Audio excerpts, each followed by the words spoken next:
we actually did not spend a lot of time debating whether we should say something publicly about the just begun counterintelligence investigations, because we didn't know whether we had anything.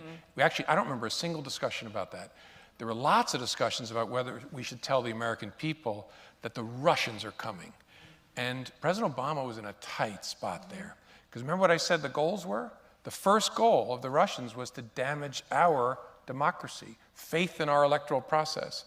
And so if Barack Obama announces that the Russians are coming for the election, has he just helped them accomplish their goal, one? And two, he thought, as the rest of the world did, I think, including Donald Trump, that Donald Trump didn't have a chance to be elected president.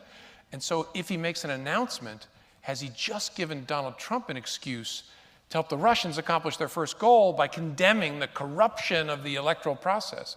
And so he was really wrestled with this and ultimately decided to say something, but it was quite late. The good news is, you know this, that Washington leaks like a sieve. And so the American people knew. By the time of October, the American people knew what was going on.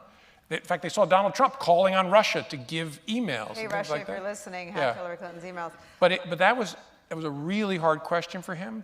And so I don't know, even in hindsight, whether I would have made a different call than he.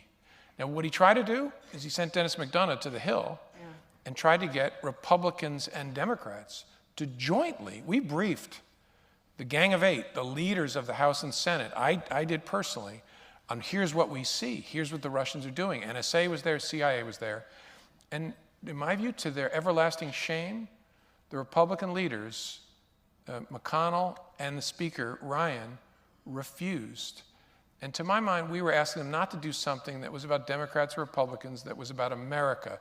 You all defeat the Russian goal, right, by telling them in a bipartisan way, there's something going on here, folks, you need to be aware of it, and they refused.